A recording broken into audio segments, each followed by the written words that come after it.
Well, yeah, I feel great. Anytime you get home field advantage, we get the first two games here, and that's it could be very important. It's not necessary, but yeah, I'd rather have it here than to travel out there, and you don't know how things will work out after this, and hopefully we'll keep that home field advantage. So I was glad that Tanner got number 16 today because he's been knocking on that door for a while, and he played a very good game, and Chen pitched a good game over there. They played a good game. It was a good game to watch and a good game to manage. Yeah. Yeah. Well, that's all he needs to do because, the home runs come when they want to, but you got to mix in some singles and doubles in between. And so that's just big going into the playoffs. We'd had some conversations the last, a couple of days ago, about that fact. And, Danny's so strong, you just meet the ball. And,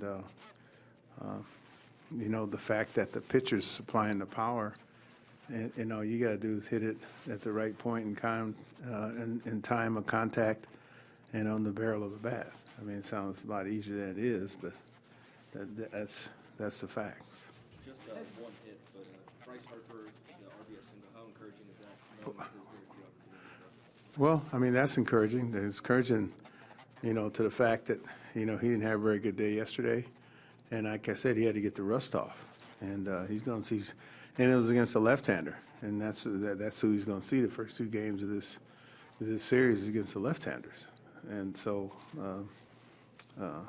and to get an RBI single, I mean, to put us on top. And hopefully that can, happen in the playoffs because most of the time who gets the lead early is a team that usually wins, I think 75% of the time, whoever scores first. So, that was big today.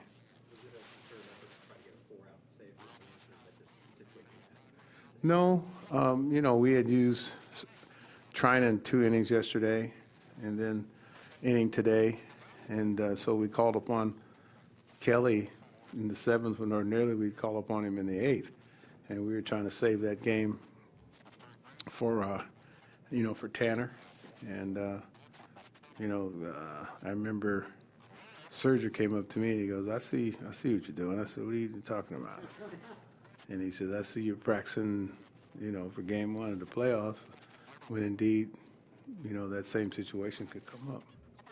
You always say you don't like to set expectations for players. You're not necessarily surprised by something. Yeah. Someone might do, but for Trey, he's 72 games, 13 home runs. Yeah. What does that tell you about him? Well, that tells me that he has tremendous bat speed. And, his combination is, like I've always said, the combination of speed and power, which is rare these days. And, you don't know if he's going to top one, bunt one, get a walk, steal, and opposition doesn't know either, and so they're going to try to get ahead of him. They don't want to get behind him because they don't want to walk him because of his speed. So one complements the other.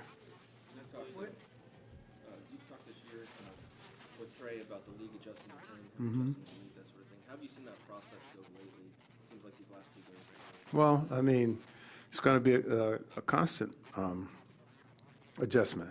I mean, that's the secret of staying around in the big leagues is that you have to constantly adjust.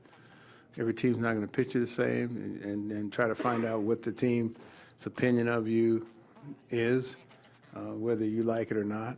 Maybe it's one team don't think you can hit changes. Another team doesn't think you can hit fastballs in. They're going to try everything, like I've said before. That's why I admire, the greats of the game that played 20 years because there's nothing that hadn't been tried on them. Or else and I've seen guys come in this league and tear it up and don't make the adjustments. And then, they're home, driving a truck or something 2 years from now. So, that's what the league's all about is, constantly, adjusting to, what they're doing to you. Yeah, that was on him. You know what I mean? So, I don't know, maybe most time when you delay steal, usually it's a guy that doesn't run very fast. You know, you catch him by surprise, or the catcher's drops to his knees before he throws it back to the pitcher. I mean, you have to really time that, or else you're going to be out a mile. And you have to really pay attention in the game, you know, to know when to go. I mean, that's something that, you know, it's one of the things I never mastered. You know, I mean, that's a unique art right there. Outside of Turner and maybe Rendon at this point, what is your level of concern about your lineup and your offense with, you might not know exactly what you're going to have from Murphy, who's been out for a while, Harper's also, maybe you don't know 100% Well, what you're going to have from him. I don't concern myself with things that are out of my control. You know, that's in their control.